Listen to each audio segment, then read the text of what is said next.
ঠাকুরগাঁয়ের বালিয়াডাঙ্গি উপজেলার বড়বাড়ি ইউনিয়নের মিস্ত্রিপাড়া গ্রামের দিনমজুর ফয়জুল হক ও রহিমা বেগম দম্পতির মেয়ে রাজিয়া খাতুন। 5 ভাই বোনের মধ্যে সবার ছোট রাজিয়া। জন্ম থেকে শারীরিক প্রতিবন্ধী, 2 হাতই প্রায় অকেজো, কিন্তু সে দারিদ্র আর শারীরিক প্রতিবন্ধকতাকে হার মানতে দেয়নি। 4 ভাইয়ের কেউই প্রাথমিকের গণ্ডি পেরোতে পারেনি, অথচ রাজিয়া একাই পায়ে লিখে ঠাকুরগাঁও সরকারি কলেজ থেকে ইতিহাসে স্নাতক পাশ করেছেন। পায়ের আঙ্গুলের সাহায্যে কলম ধরে একে একে এসএসসি, এইচএসসি গণ্ডিয়ে স্নাতক ও মাস্টার্স পরীক্ষাও দিয়েছেন।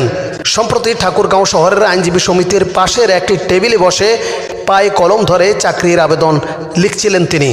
একটি চাকরি, এটাই এখন তার একমাত্র চাওয়া, যে কোনো হলেই হবে। 2023 সালে রাজিয়া খাতুন বিয়ে করেন একই এলাকার দিনমজুর আবু সুফিয়ানকে। সংসারে আসে এক কন্যা সন্তান, এখন তার বয়স 3 ছুঁই ছুঁই।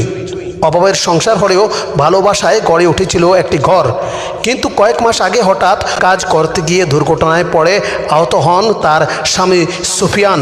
এই পরিস্থিতিতে জেলা প্রশাসকের কাছে একটি চাকরির আবেদন নিয়ে গিয়েছিলেন রাজিয়া। জেলা প্রশাসক তাকে স্বামীর জন্য একটি ভ্যান বা দোকানের ব্যবস্থা করার আশ্বাস দিলেও রাজিয়া চান নিজের যোগ্যতা অনুযায়ী একটি চাকরি।